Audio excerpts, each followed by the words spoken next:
live. Recording in progress. Right. Shabbat Shalom. This Shalom. Shankwil Yah here with my Ak, Yahuda Zion. We're going to just, do our normal thing, just chop it up a little bit. So, Abba Yah, we thank you for the Shabbat. We thank you for this opportunity of fellowship. May we always edify and bring forth clarity to your word. May we always bring about your will and having it done on earth as it is in the Shamayim. I thank you for Ma'ak and his household, and I thank you for this opportunity. Yada Yahuwah. Hallelujah. All right, Aki. I'm going to let you have the flow and let you start off where you want to go. Okay, well, here's the thing. In the land of this captivity, what makes them think that the Creator approved of religious freedom? I don't see where they think that we should even be dealing with religion at all. Religion or bind again. I feel like, we should believe in his instructions and move with that and not our own variations of his instructions and, what we think. We should follow his Torah and also, adhere to what's in his Tanakh and then use the Brit Hadashah when it is relevant to the Torah and Tanakh, and pointing towards him and his kingdom. But that's just my take. Go for it. You got it. I mean, you think about Babylon wasn't that the religion of Nimrod? Yeah. Hey. So Babylon, they were Gentiles. Christianity are Gentiles. So the Most High didn't give Christians the instructions to rule over us. He gave us the instructions to correct and to rightfully deride the word. And people don't understand the word is the Torah. And then how can you, another thing, people like, I got the spirit. What spirit do you have, people? When the Most High say he poured the spirit on you, on the sons and daughters, not to prophesy, and Israel will never be put to shame. But as we see, they try to shame us, call us Black Hebrew Israelism, all these bywords that they've been taught by their master. But they never talk about boys on boys getting doinked. They never talk about these things. I mean, these are things that's in our community going on still today. Our brothers, little kids are still getting raped. Little kids are still getting snatched up out here, getting kidnapped. Little daughters of Zion, little daughters and sons of Zion are being mistreated in foster homes. No, but they go on to preach the gospels, the slave gospels. They don't even know the Torah. They teach us about something contrary to what the scriptures say. Contrary. And it's they say Greek. It came from they translated from Aramaic. How sway, right? When the Most High said, "Do not add or take away from His word." If his word was given to Yasharel then, it's given to Yasharel today. It ain't been given to no other people, and everybody's not Yasharel that say they're Yasharel. Just cause you get out here and put fringes on, puts the dress on, and you go around here screaming at people saying Esau's the white man. But here it is. Y'all collecting the same money we collecting, but y'all collecting more. Y'all collecting all these tithes and offerings, but y'all ain't building up nobody. Y'all worry about y'all. The white man ain't worried about y'all. What are y'all doing with y'all? What are y'all doing with y'all money, church? Y'all saying y'all taking these tithes and building fund. What are y'all building? Y'all ain't building them houses for the homeless. Y'all ain't doing none of this stuff. Y'all building them for y'all pockets to buy a new Cadillac, Rolls Royce, or whatever. Y'all doing like Cleflo Dollar do. Y'all doing just like the rest of them do. Collect the money, 501c3, tax free. Not saying anything's wrong with it, but if everybody was tax free, we'll all have something out here. But I guess it's time to separate the wheat from the tares. People want to be instructed. People like instructions from men. They want to be clout. They like clout chasers. They like traditions of men. They like feel good messages. But when you tell them, You tell people his name wasn't Jesus, they they get butt sore behind it. When you tell people his name is not Yahweh, they get sore, they get their feelings behind it. And you show them the information, they'll go back to still saying the same thing. And it's like you can't correct a fool. You can only just correct yourself and let y'all be your guy. You did your job. That's all you can do. But these Christian churches, they doing the worst job of all time, and they see that Donald Trump doing, and they cool with it. They cool with it because the church and state work together to keep to keep the community sleep. The military ain't gonna save you people.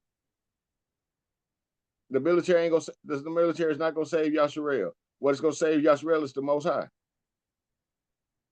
People got to get that in their ruach. People need to stop chasing out the fairy tales.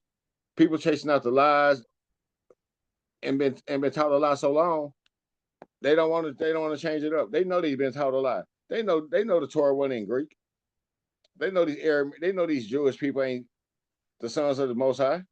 If they was the sons of the Most High, they'd be speaking like we speak, and they'll be speaking about oppression and everything else. But here it is, the church, they don't speak about oppression because they are the oppressor. They are the oppressor. They are the daughter of Babylon. The church is the daughter of Babylon people. They sipping out the same sippy cup. They sipping out the same sippy cup. They drinking the same cup the nations drinking, the cup of Babel. The church don't realize that. They teaching lies because they got a Bible. They saying the Bible's correct. How's the Bible correct when it's been translated by devil worshippers? How's it been corrected? I guess the church is devil worshippers too. I ain't afraid. One of the one of the problems, though, is that they read the book from the back, to the front. They put more weight towards the back of it and don't acknowledge the foundation, which is the actual front of the book. So they have no foundation. Thus, they fall for everything, any and everything. If you get, you put the horse in front of the cart, that's going to work right. But if you put the cart in front of the horse, it ain't gonna work right. And that's what they do. When you had mentioned earlier something about, they not doing what they supposed to do, I think they doing exactly what they supposed to do. They adding a dividing part, and pushing, a false doctrine out there, and they dividing the body. The believers and things of that nature are not walking according to the Torah and according to the book, because these people have put forth a, a fake or a false narrative, and people are going with that because it sounds good, it feels good.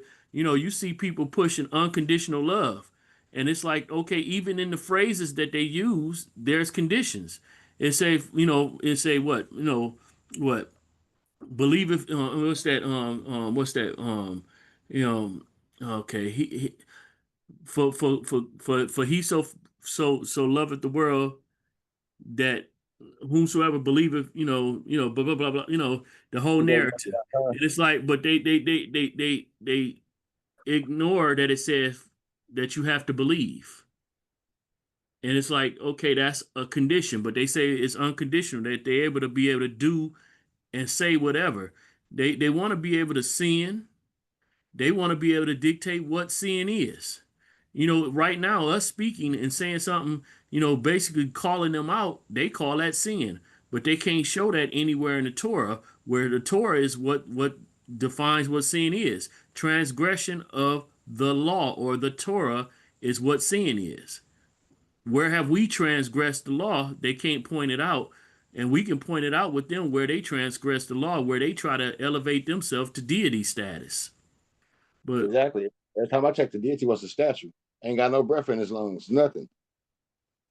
Nothing good about the deity.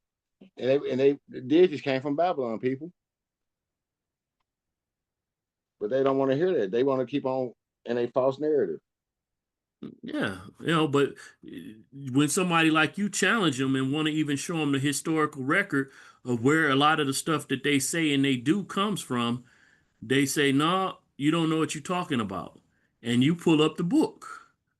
Not just one book, multiple books showing what you're teaching, what you're saying that's contrary to what they're saying. But all they're able to teach because they have the acceptance of people. They have charisma. And so, a lot of people are attached to them because they look entertaining or they have popularity. It's not that they're speaking truth, it's just that, they're eloquent in their speaking. A lot of times me myself, I can be monotone and my voice can get, I guess, level to the point that, maybe a person can get real comfortable and fall asleep on me, maybe. I'm not as exciting as other people are, not as entertaining. And sometimes I'm definitely not as eloquent, to bring forth, these big words and things. Even though I have a strong vocabulary, I definitely don't always have the best words, and I stumble and stammer with my speech sometimes. But I'm still trying to hit them with that truth. I was talking with this young man just recently, and he proclaims himself a Gentile, and he has this issue being a Gentile that he doesn't feel like that he can walk and follow and obey Torah and be accepted. And I'm like, are you called? Do you feel that he's calling you? If you feel that he's calling you, keep seeking him out. Keep going after him. That's Keep it. being obedient to his Torah. And I'm like, that's nothing to be fretful for. That's nothing to be in fear about. If you're walking towards his Torah, you're doing better than majority of the population. Most people are rejecting his Torah. And I'm like, if you walking in obedience to his Torah, he's going to connect with you. He's going to all day, use you. all day long. You gotta want to be used first. Yeah, you got to want to be used. And you definitely need to be walking in obedience. It's, it's just crazy. It's real That's crazy. and and then they be like, they'll say things like Yahweh. And in my studies, I'll tell people like this: the name Yahweh means storm God, and I can show them to them in the history of it, the origins of it. They won't believe it. They'll go back to doing what they're doing because it's comfortable. But the lake, it's gonna be a lot of our people in the lake because they're comfortable with their transgression. They're comfortable with their teaching. And if you teach contrary to what the scriptures say, and you try to put your own interpretation, there's something wrong with it. Something's really wrong. And they saying, "I love."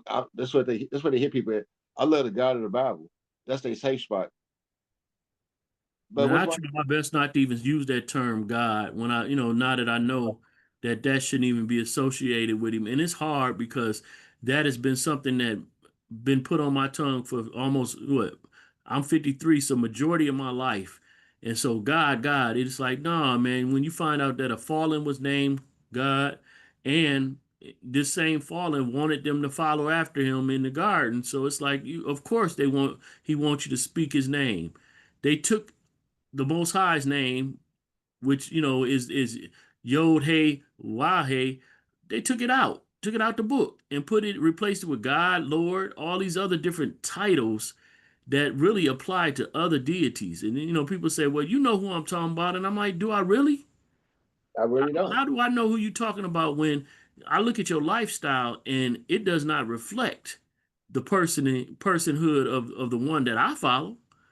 I'm like, if you're able to be out here doing all these wicked things that you do as a lifestyle, something's going on. I was having to talk about, I guess, sex out of marriage or whatever, before marriage. And I'm like, if a person is call themselves having recreational sex, that's not of Yah. But if you going at sex with the intent to marry, I'm like, I don't see those two things as the same. If you out here just popping everything that you can, that's not right. That's not nothing like Yah. But if you moving towards connecting with a single person or or this person and then maybe a next whatever, and you're adding them and you have provision to take care of, you know, who am I to say anything? Especially if you're walking in Torah, people say, "Oh man, well you a polygynist, you pushing polygyny." I'm a person that has one wife, but I don't see anything in the book that speaks negatively of polygyny. I even see that the Most High has a bride in Israel and a bride in Yahuda. He has two wives. So I'm like, how can you knock somebody for doing something that the Most High Himself has modeled? And they said, well, show me that. And I'm like, well, look at Jeremiah 2 and look at Jeremiah 3, and you see it. But nobody wants to go and read those things. People want to always have a comment or a thought against something, but then when you tell them where to go look, they won't look. And even if you put it up yourself, they won't read it. You know, it's sad how people run from information that can contradict what they've been indoctrinated with. Even if that information is sound, they don't want to hear it. So you got some scriptures for us today? Shoot, I got some if you want to, but let me go. I can go to something. I got some too. I just want to keep talking for a minute. But as a whole, I look at our people, and I just look at our people all around the so-called United States. What is it going to take? It's going to take a catastrophe in the land for us to understand who we are, because Hmm. slavery has got us so comfortable. Christianity has got so comfortable with the Bible, and that's all they know, the Bible, the book of spells. You tell them that, they don't want to hear that. They're like, we reading out the same book. No, we're not. We're never reading out the same book. Your book don't transliterate like my book. Your book is a translation of a translation. And the Most I said, do not add or take away from His word. So when you put the Greek in and the Aramaic, you're taking away from the full meaning of the truth. People like, you're a Hebrew scholar. No, I'm not a Hebrew scholar. I'm from the tribe of Yehuda. I stand up for my people. I stand up for the ones in the trenches. I stand up for the ones that don't stand up for themselves. I stand for the ones that's on the corners, on them drugs. I stand up for those people. I stand up for those people that get knocked out in the middle of the night. That can't nobody pick them up. Somebody need to lift them up, tell them, don't be doing that stupid stuff. I stand up for those people. I can't stand up for church people because church people ain't standing up. I'm not. They're not standing on righteousness. And then people like, they'll still your brothers. No, they're not. If they was my brothers, they would be saying Yahoo and Yahusha. My brothers say Yahoo and Yahusha. My brothers don't say Yahweh Shah. My brothers don't say Jesus. Those are the enemy. I hate that's what it is. You can't correct the fool. And then they say, well, his name is Yahweh. Well, the W, I tell people like this, the W didn't come around to the 13th century. Before there was a W, you go back to the 6th century, it was UAU. So make it make sense to me. How you getting this W out of the Everett language? And then they say, we're Hebrew. The Hebrew, before it was Hebrew, his name was Eber. They put the W on there, a German translation. Now, I'm not disagreeing with you at all here, but I just want to share. I do have a difference in thoughts on that. I see sometimes in comprehension and in this walk in this life, we had different time frames, and so maybe you at college and they are in grade school when it Yeah. comes to the name aspect. And so just like when we were children, um, young children, you went about and said, Mama, Dada, that ain't their name, but it's a title or something that they accepted. Now, even when people say God and Lord, I question and ask which one are you talking about? But then I also have to also consider their age. And I'm not talking about age as like I'm 53, I'm talking about their spiritual age. And a lot of times when people are lacking maturity when it comes to this word, they just grasping on whatever is comfortable to them. And that we talked about that comfortableness is an enemy of ours. That you end up being idle. That idleness is an enemy. But Uh, sometimes they haven't gotten to the point where we're at, and we may need to give them a little grace, but that doesn't mean that we don't correct it. And so, I definitely appreciate how you correcting it, but I'm saying sometimes they're not ready for the meat that we providing. They're still on milk, and they don't get it. And so, I it's like, man, having that middle ground, or sometimes having it, the patience with them is hard because the way they teach, they make it as if they are scholars at this thing, but you can definitely see that they are not. definitely. So go ahead, you got it. I just wanted to clarify that, because I used to, I still sometimes get in that name thing, but then I have to also consider the audience or whatever, and everybody ain't where I'm at. And I'm thankful that me and you can be on the same page in a lot of areas and stuff like that, and move forward with that. We've Right. had some things that we even disagreed on, but we have relationship, so it never causes us any friction to the point that we separate. All these other folks, they get mad and I'm done with this Yahuda. I'm done with Shanquilla. They be ready to, blaspheme our name and say some negative stuff about us, to everybody and stuff like that, to even, I guess, convince others to not have fellowship with us off of their emotions and feelings. Absolutely. But well, I'll speak about on. I'm going to Isaiah 33rd chapter in the first verse. Okay.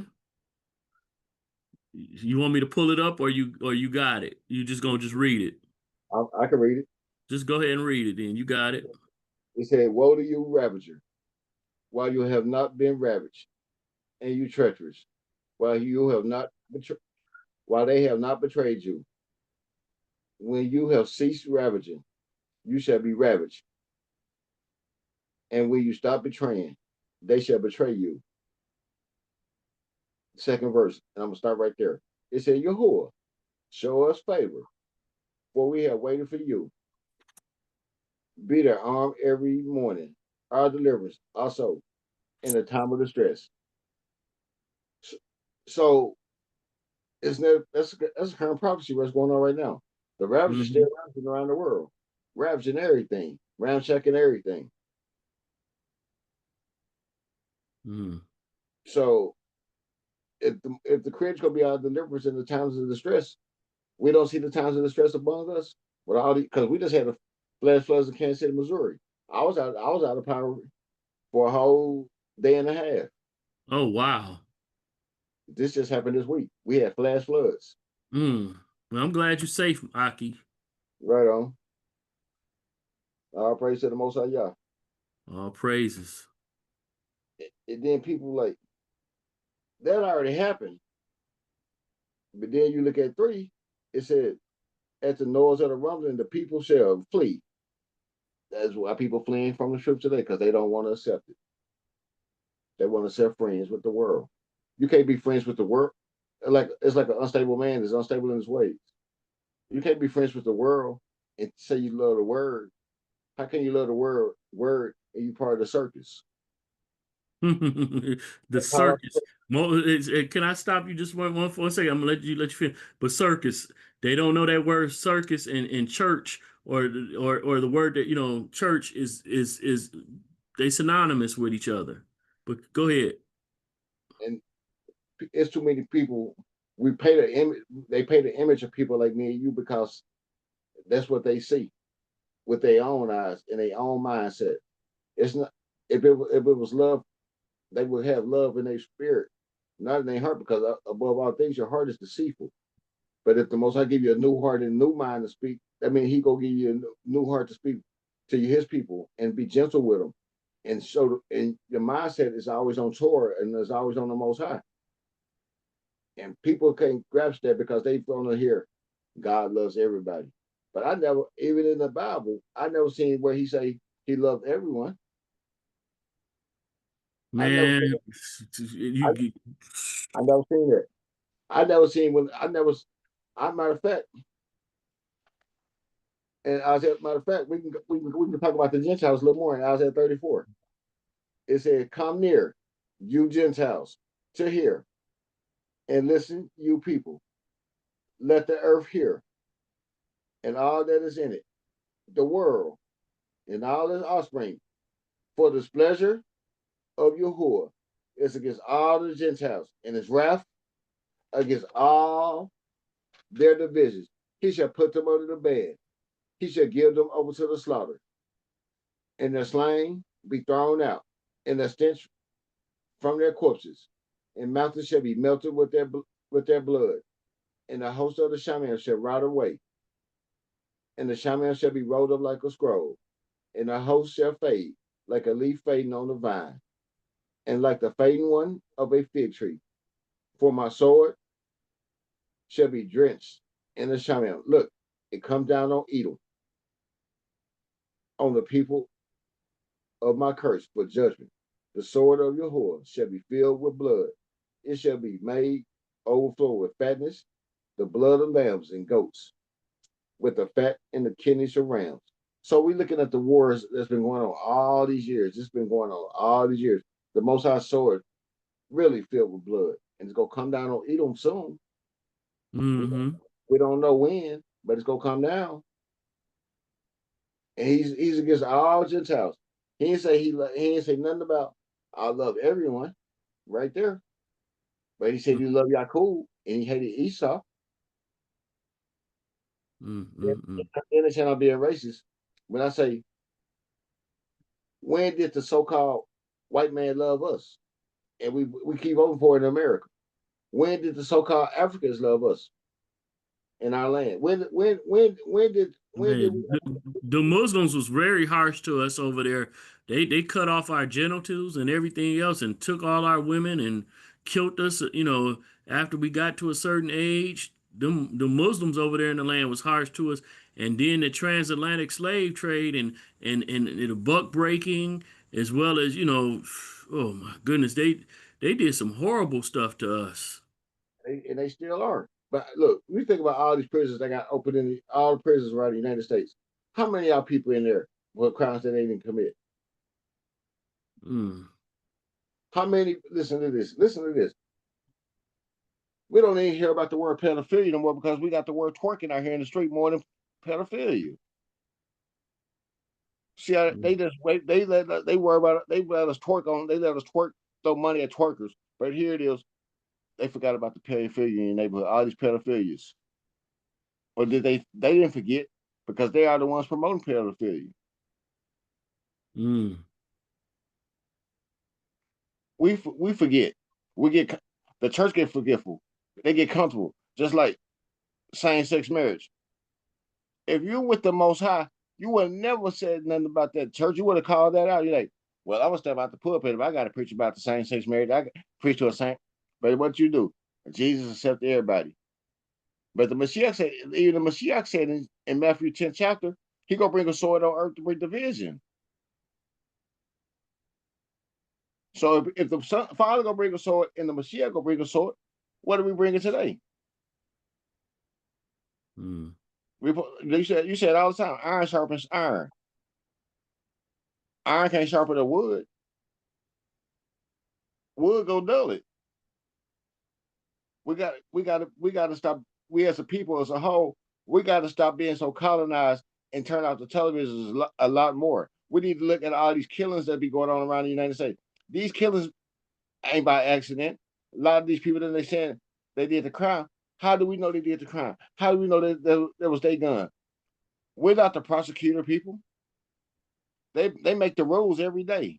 They the first thing they get you. You have the right to remain silent. So if you be silent the whole time through a trial, they can put anything on you. We don't know what they make the DNA systems. While the Christians talk about get your DNA test. Come on, man. Do they make DNA tests for Christians to see if you're a real Christian or not? yeah, yeah, Yahuda though. Check this out though. You say, you said all that about what they doing as far as the killing and stuff like that, but melanin is not something that you can just make in a lab. No, It comes from people. absolutely, So if you kill people that have melanin and you drain them of their melanin, now you can sell it. How, melanin is worth more than gold per absolutely, ounce.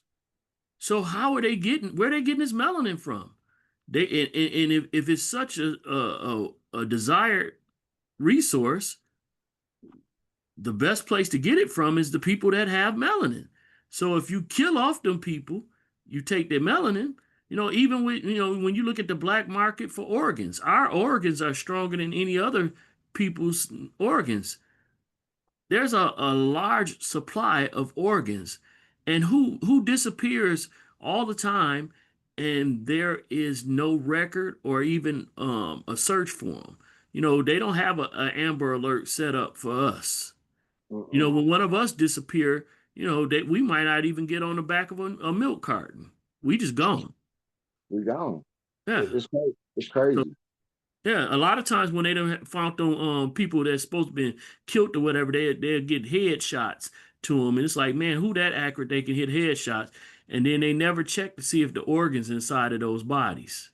But It's funny you say that because, like I said, these little kids out here, 6, 15, 14, they come up missing in a couple days. They come up, some days they'll find them, some days they won't. And this is going on in my city. And then there be drive-by shootings. 5 or 6, I mean, so they get 100 people in a crowd, black people in a gathering, 5 or 6 of them die within in that same setting. But mm, like, but I mean, it's just repeated stupidity, and mm, nobody see it. Nobody see it. I mean, as soon as we gather, as soon as they have a little gathering or something in the city, like they had a Juneteenth thing. A dude got mad a couple weeks ago, shot his gun in the air, and 2 people died from that. And mm, we don't make the guns. We all they do is pull the trigger, and they pull the they pull the they put we pull the trigger or they pull the trigger, and the judge mm, said guilty, put him in a cage, let him rot to death. mm. We got to stop. We got to stop putting ourselves in cages, people. We got to stop putting ourselves in boxes. We got to stop letting these people tell us that we're going to heaven when the Most High gonna bring down New Jerusalem on earth. You got to stop saying that, preacher. You got to stop talking about you're going to the sky. You're going to the sky. What sky God did that didn't exist, preacher. You got to stop doing them things, preacher. You got to stick. You got to stick to the script, preacher. You can't just preach. You can't preach to the people of a bogus message, and then you The expect people. rapture is happening. If the rapture happened, if they get raptured, well, if everybody going to heaven, Oh, how, where are the sinners going? boy. Sinners going Oh, they just ignore the whole revelation aspect where the throne comes down and the new Jerusalem is established here on earth. It's like, hey, they flying up in the air, like loose balloons. but but Oh, oh, oh. but Hey, hey, I'm a flat earther, a domed earther. So they sitting up on the top of the dome. Let me stop. Oh, I know I should be laughing at that. That's not funny. That's not. it's according to scripture though. Watch this in John Yukonon 3rd chapter 10th through the 13th verse. It says Yahusha answered and said to them, "Are you the teacher Yashrael? And do you not know this? Truly, truly, I say to you, we speak that what we know and witness what we have seen. You do not receive our witness. If you do not believe when I spoke to you about earthly matters, how are you going to believe when I speak about the heavenly matters? No one has gone up into the heaven except he who came down from the heaven, the son of Adam. So how are they going to this? How are they going up there? Yeah. It's rough. Oh my man. The Hey, I'm like, again.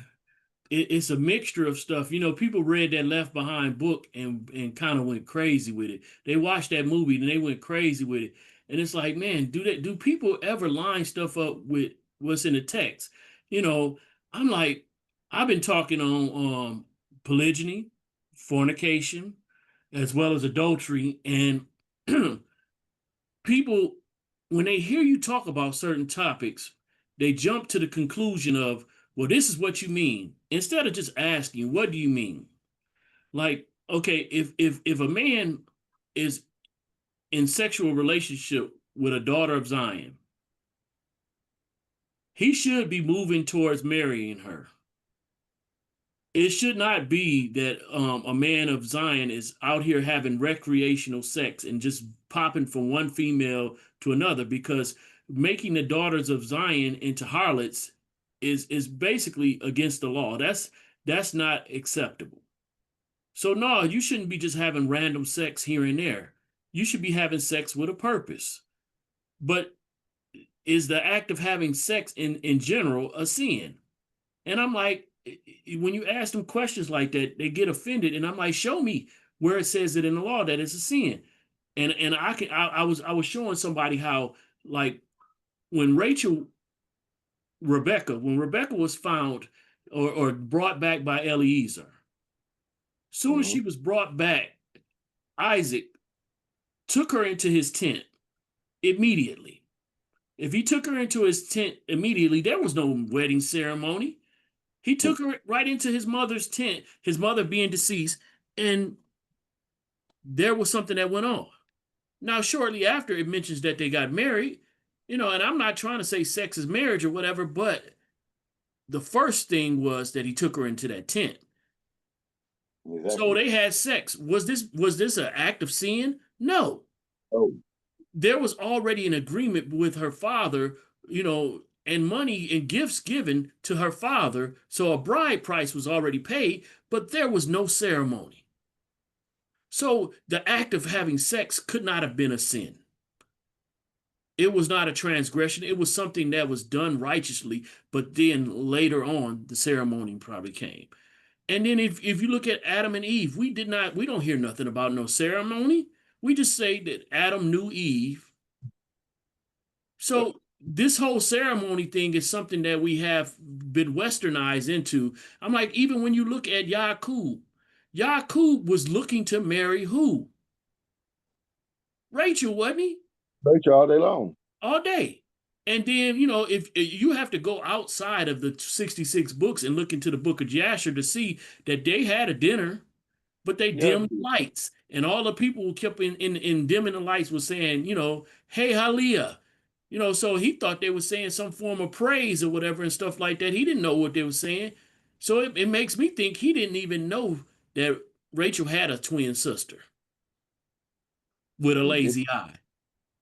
That man was getting drunk. He was drinking with his new father-in-law, and at a celebration. And then he takes her home and he lays with her. And then wakes up and finds out that it's not the woman that he wanted.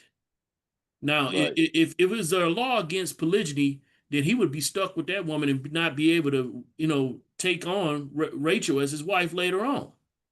All If day there was long. really a law against polygyny, that whole 7 years later or whatever that work that he did, it would be for naught. He would be stuck with Leah, or he could divorce her and move on.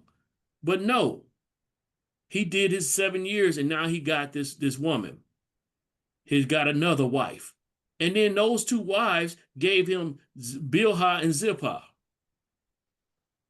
People want to Exactly. say that sex is fornication. Did he fornicate with the? No, that's not what happened. It may not have been a marriage ceremony and he married her, but I see they could have been concubines. Concubines was not a illegal thing or a thing against the law. We were not supposed to make the daughters of Zion harlots. That means that they would have different people with them, but he could take them women on and take responsibility on them, which he did. And he produced 12 sons by them four women. Without those four women, we don't have Israel as a nation. So At all. polygyny was the foundation that Yah used. And if Yah, being one who knows the end from the beginning, used this, he knew from the beginning that that was what he was going to use. They can get upset all day and get mad. They can point out how, well, it was deception in that relationship. Well, hold on. Adam and Havah or Eve, wasn't there deception in that relationship? Hmm. So if the deception voids the relationship as an example, then why is it the first monogamous relationship is used as an example and not voided because of deception? See, the Exactly. hypocrisy of people and how they go about things is just amazing. We use this modern world and how things are set up and use that as a standard instead of the standard that Yah has set. When Exactly. I even show how in I think it's Deuteronomy 25 and 5, a brother in the same community with his brother. The brother does not have an heir, but he dies. So all the resources of their father that brother has been given as an inheritance, now it belongs to that woman. If that Right. woman leaves and marries someone else, now that Yep. the father's wealth is going away from that family. But to Right. keep that wealth within the family, the brother marries his deceased brother's wife or widow and now provides her with seed so she can produce an heir for that deceased brother. He don't divorce her, that's still his wife afterwards, but he's now provided his brother an heir. And if he does not do that, that woman is supposed to bring him to the front of the city and smack him with her sandal and spit in his face. Right. Dishonor is supposed to be put on that one that refuses to take on that responsibility. This is the law. So polygyny is in the law. But people want to say, no, there's no law. It's unlawful. It's like they ignore that Yah is a king first, a sovereign, and his dominion and his rule is something that he's establishing. And so, what kind of king is going to send his wealth away to someone else or to another nation? Impossible. It don't make sense. He's going to do Impossible. what's necessary to keep within his family what's his. It's never going to happen.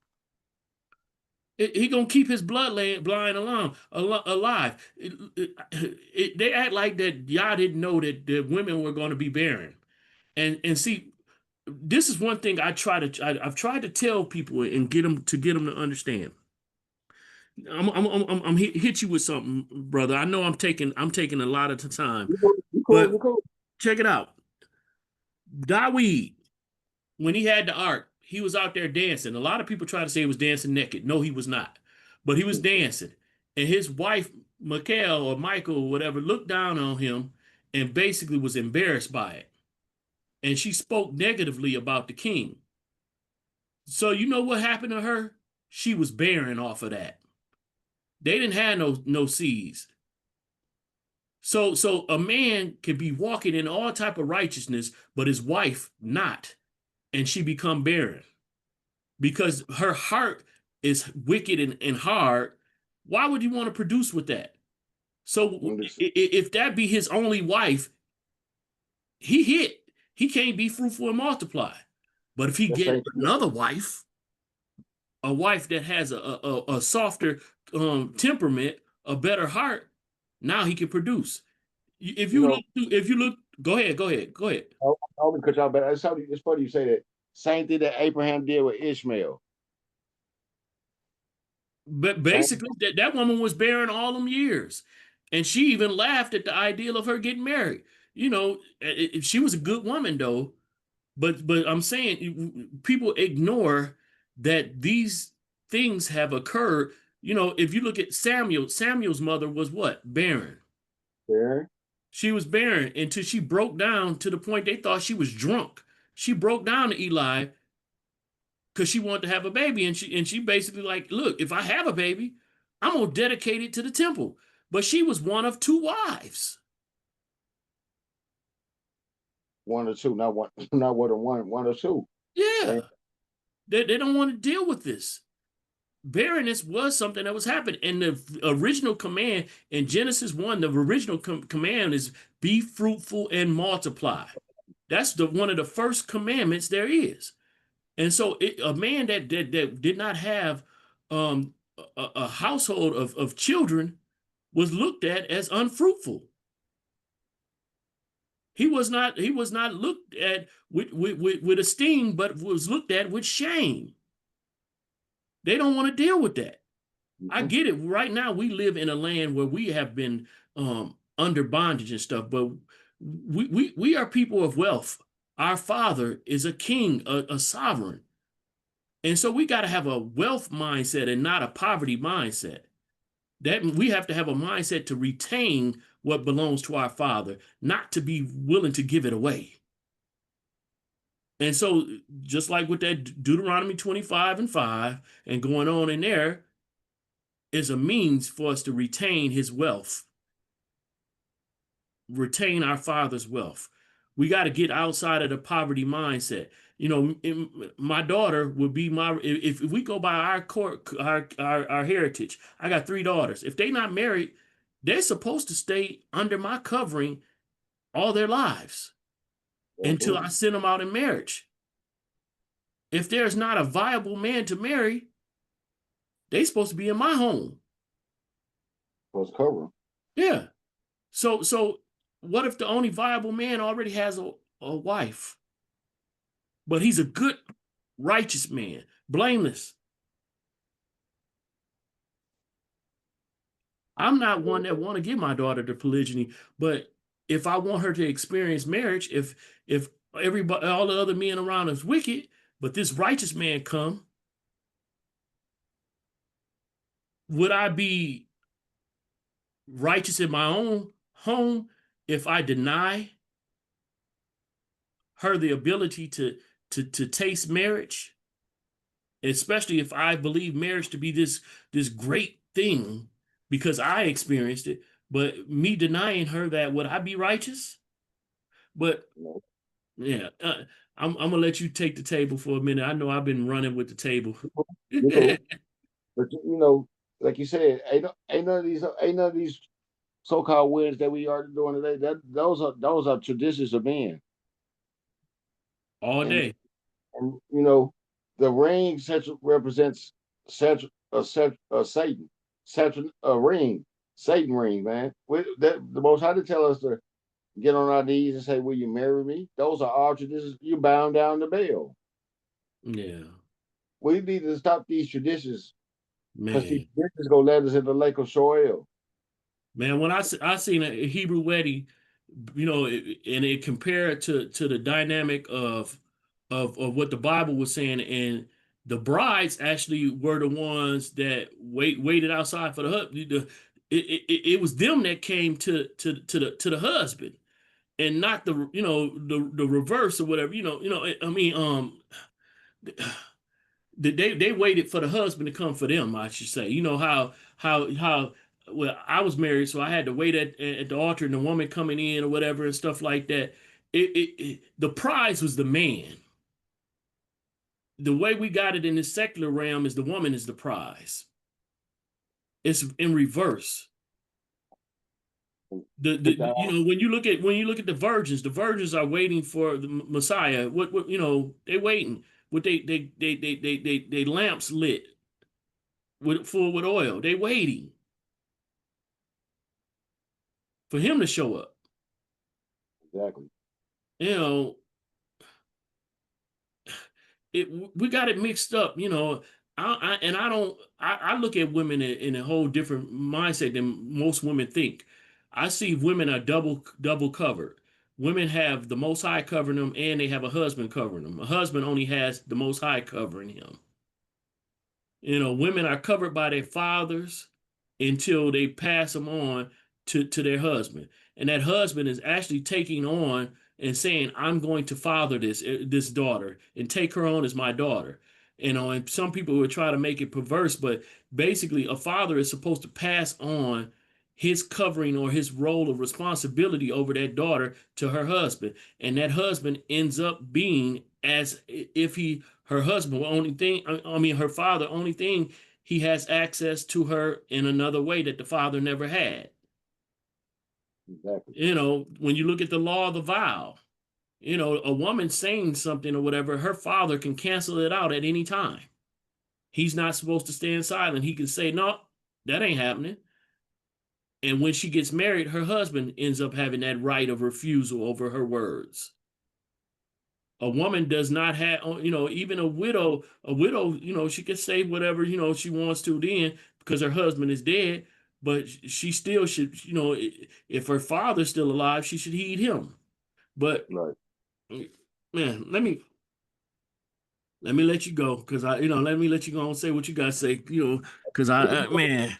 I don't know. I'm so sick of this egalitarian stuff and trying to make stuff equal and fair and it's like, man, ain't nothing in life fair. If stuff was fair, us men wouldn't have to be beat down and downtrodden so often just in the whole seeking out to be married to a woman. You know, we go through all type of hell just to even, get a wife. And then they We can should leave us talk in this world. They can leave us and take it almost it. Well, I ain't got the resources like that, but if you got any resources, you best believe marriage. She can she can take you to the bank. But about colonized, man. We've been colonized, doing it our own, been colonized.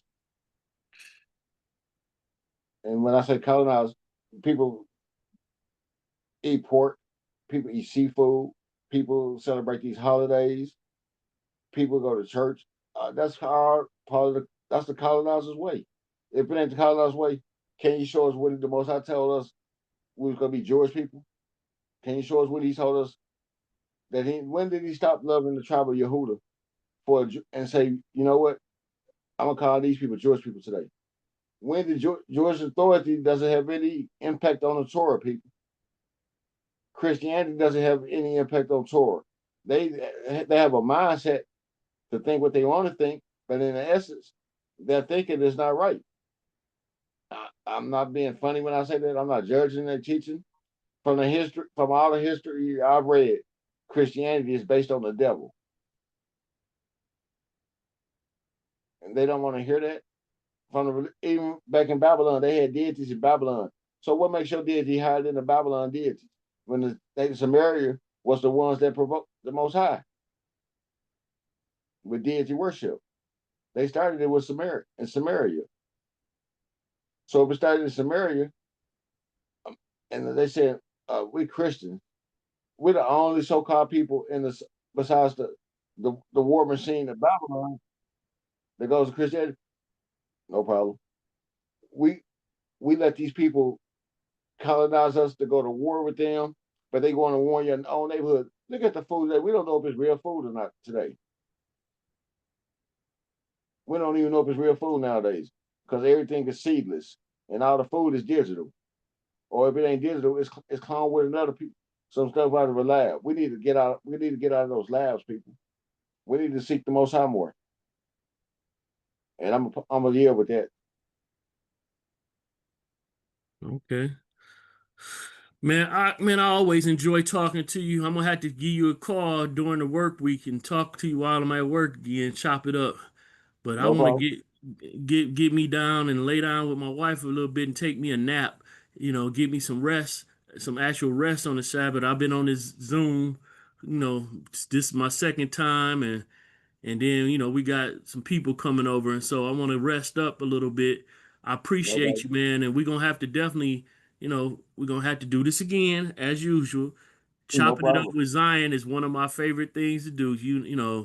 You're one of my favorite guys. You my ock for real, my real brother. So I thank you. I love Likewise. you, man. Love you too, Op. I appreciate you. Likewise, Op. All right. Shabbat shalom. Shabbat shalom. Well, hold on. We ended on prayer. Let's do that. Come on. Come on. Let's seal it. Let's seal it. You got it. I let you, unless you want me to get it. I get it real quick. Well, Father Yahuwah, we just thank you for bringing us together to bring your words out and give wisdom that you put forth stored in our ruach to speak. We just thank you for getting us together our people to understand your word will not be done in vain. And we just ask you in all things to keep us growing, loving you and seeking you in all things. And we just ask you to bring our families, keep our families safe and secure us closer to you and keep the enemy away. We see the enemy at all times. We just got to keep him away. And we believe you. Like you say, you're a man of war. And it says, Exodus 16, chapter the second verse, it said, your horse shall fight for you. We shall hold our peace. So be it. So be it. Yada Yahuwah. Man, I love you, man. Love you too, man. All right. Shalom. Shalom.